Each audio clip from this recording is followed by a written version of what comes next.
Jesus está fazendo essa travessia da Galileia para a Judéia, e se você foi um bom discípulo nesses domingos, você foi acompanhando com ele a oportunidade que ele já foi nos dando da sua formação. Ele foi aproveitando muitas situações nesse caminho para ir ensinando os seus apóstolos algumas coisas que ele ainda precisava ensinar, a fim de que eles compreendessem o que iria acontecer ali em Jerusalém. Hoje, ele se depara com essa proximidade de Jericó, onde nós encontramos uma das mais bonitas páginas da Sagrada Escritura, que é esse encontro de Jesus com o filho de Timeu. Creio que a história de Bartimeu, ela, de alguma forma, ela se assemelha muito a muitas das nossas histórias, porque creio que em algum momento das nossas vidas, nós também estivemos à beira da estrada, com o sentimento de que a nossa cegueira humana e espiritual, ela vai nos afastando o tempo todo da única experiência que poderia preencher de fato a nossa vida e o nosso coração, que é a experiência de Deus. Bartimeu é o ícone daqueles que já resolveram abandonar a vida. Estão à beira da estrada entregando seus projetos, suas famílias, seus sonhos, quem sabe sua própria religião.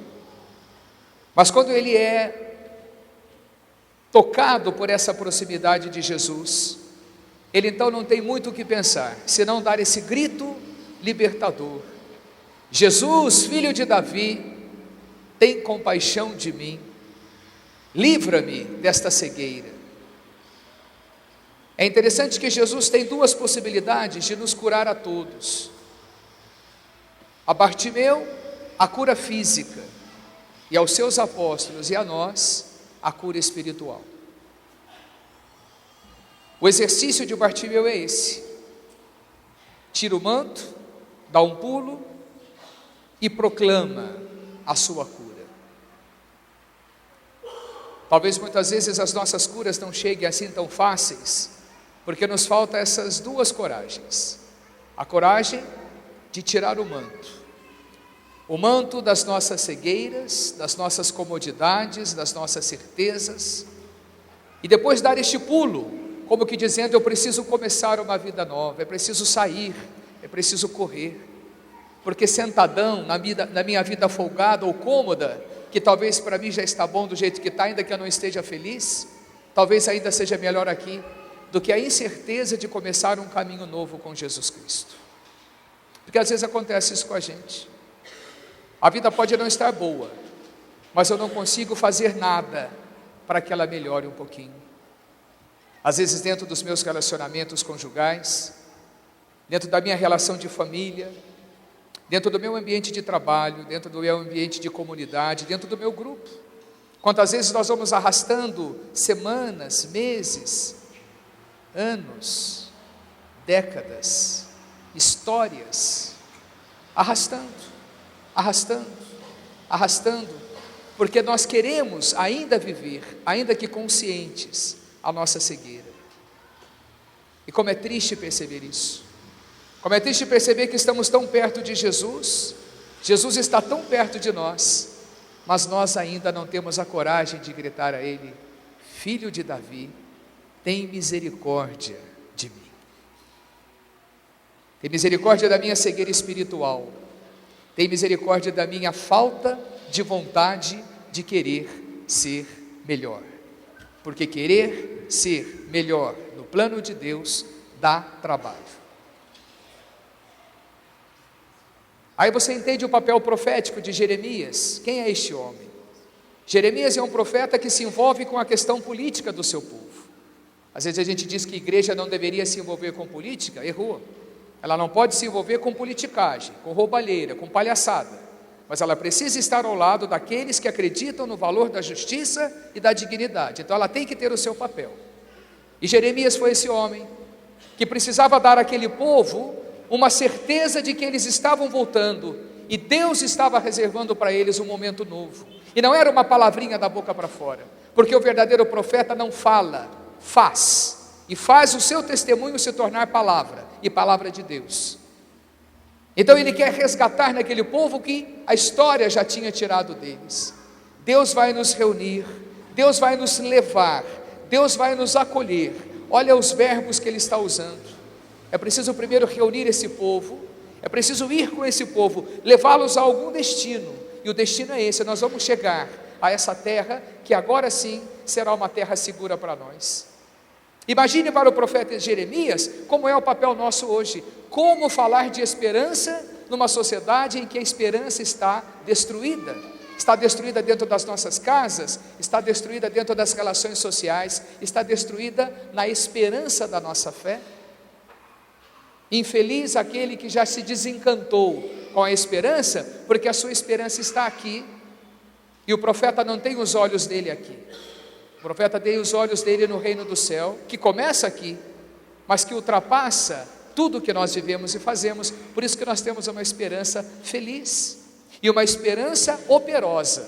Não ficamos falando de um tempo novo, nós acreditamos. Por isso que todo dia que eu acordo, eu trato de dar um jeito na minha vida, para ver se ela fica um pouquinho melhor.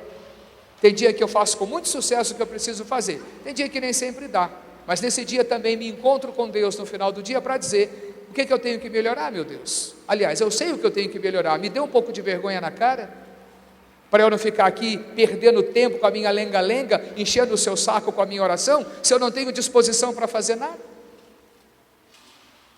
A primeira ação profética, minha gente, é a sua, e a primeira profecia que você tem que proclamar é para você mesmo.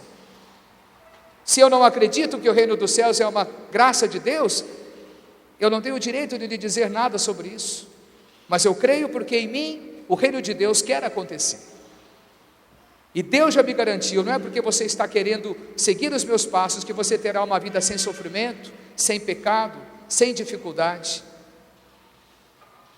Qual é o papel bonito do sumo sacerdote? Você acabou de ver na carta aos Hebreus. Quem era o sumo sacerdote? Dizia agora na missa das 17 horas, uma linguagem muito simples para a gente compreender. O sacerdote é aquele homem que cuida da caminhada espiritual do seu povo. Não é uma configuração do sacerdócio de hoje, não tem nada a ver com a gente, mas era um homem que estava à frente do seu povo. Mas a preocupação sacerdotal era essa: é preciso levar o povo a não perder a esperança de viver uma experiência de Deus. Dentro desse grupo sacerdotal existia aquele que era o sumo sacerdote, aquele que reunia o sacrifício do povo.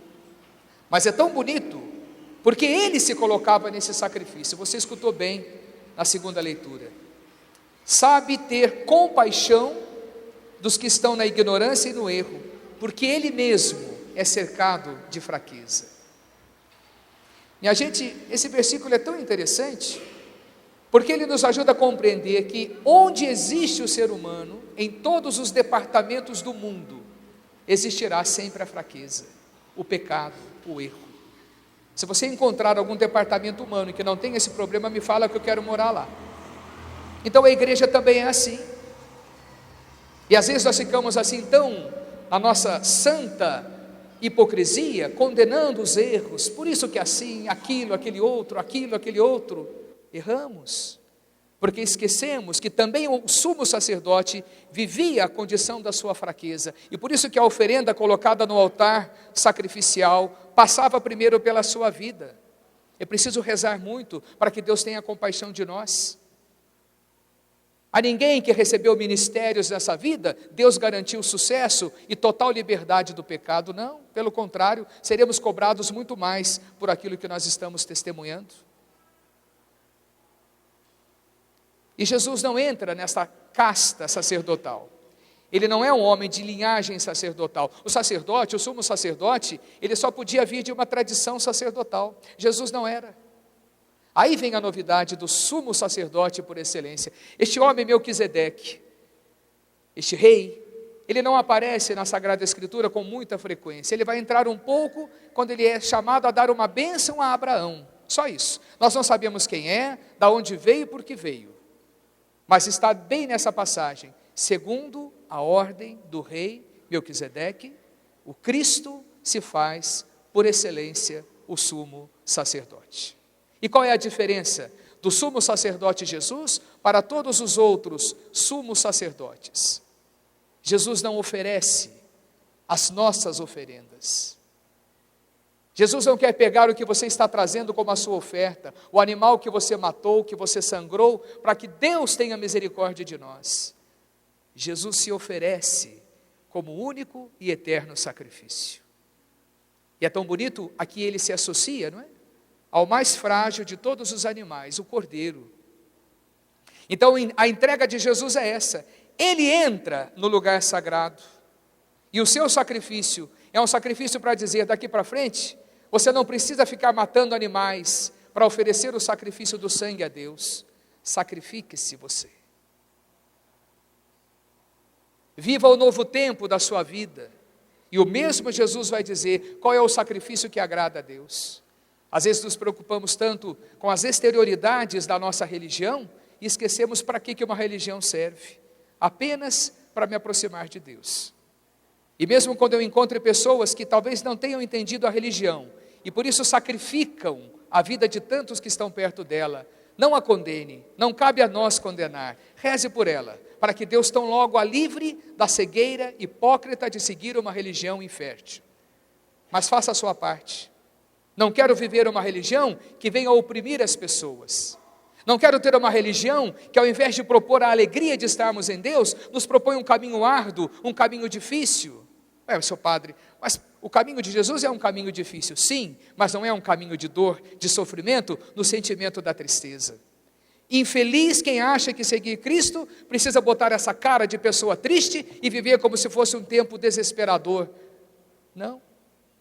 Se eu não mostrar a liberdade do meu coração, o sorriso dos lábios e o sorriso sincero de que Cristo me faz bem, de que Ele me preenche, de que eu não preciso ficar perdendo tempo com tantas churumelas dessa vida, esse é o Cristo que eu quero seguir. Por isso que tem religiões que não vão para frente. Elas perdem tanto tempo em ficar acusando, condenando, revendo e verificando e apontando e ali. Tenha você uma religião livre. Tenha você uma religião que, em primeiro lugar, passe pela experiência da sua vida. Viveremos as dificuldades do tempo. Jesus falou, bem-aventurados os que são perseguidos pela causa do Evangelho. Não tenha medo de ser perseguido, não tenha medo de sofrer porque você está buscando um caminho de santidade. Faça disso a sua oferenda, porque o sumo sacerdote nos ensinou isso. Ele não fez palavras o oferecimento dele, ele fez a vida dele. E disse, quem quiser celebrar essa Páscoa definitiva, é bom que passe também pela experiência do Calvário, e passar pela experiência do Calvário nem sempre é muito fácil. Mas não duvide de que mesmo na dor de carregar a insuportável cruz do seu sofrimento, Deus pode nos mandar sempre algum sirineu, para que a gente não desista de chegar até ali. Não existe Páscoa, minha gente, se não houver crucifixão. Para que celebrar a vida nova, se eu não fiz nada para merecê-la? Para que desejar o céu, se eu continuo cego, à beira do caminho, e não tenho nem a coragem de gritar, filho de Davi, me cura? Qual é a cegueira que talvez hoje eu venha enfrentando há tanto tempo na minha vida, e que eu não tenho mais a coragem de gritar a Deus? Talvez o sentimento de que Deus não vai me escutar, ou não vai fazer nada por mim, mas eu prefiro viver essa cômoda e infeliz forma de ser. Quantas pessoas persistem na maldade do coração e querem plantar, semear essa maldade no coração de tantas pessoas, aprisionando os sentimentos, aprisionando o modo de viver, aprisionando escravidões de vida, por causa do seu egoísmo, por causa da sua vaidade, por causa dessa maldosa forma de viver. Como a gente gosta de brincar, isso não é de Deus. Ser ruim não é de Deus. Ser feio não é de Deus. Não de uma feiura estética, mas dessa feiura que sangra o coração. E quantas pessoas se dizem cristãos, estão vivendo esse inferno todos os dias. Por quê? Porque estão à beira da estrada, cegos, mas não têm a coragem de dar o pulo, tirar o manto e dizer, Jesus, cura a minha cegueira. Eu acho que esse evangelho é tão bem-vindo para todos nós, a começar por mim, a ter a coragem de olhar para a minha cegueira, e na minha cegueira, às vezes tão ignorante, não ficar perdendo tempo com as outras cegueiras das outras pessoas. Vou cuidar de mim um pouco, Vou sair de cena, de ser uma pessoa observadora, de ficar sempre pré-julgando, ficar sempre apontando, ficar tentando arrancar os ciscos dos olhos dos outros, sem perceber a trave que está no meu, e que me paralisa cada dia mais, e que me deixa verdadeiramente cego diante do caminho libertador que Jesus quer fazer em nós? Então é forte esse evangelho para nós hoje.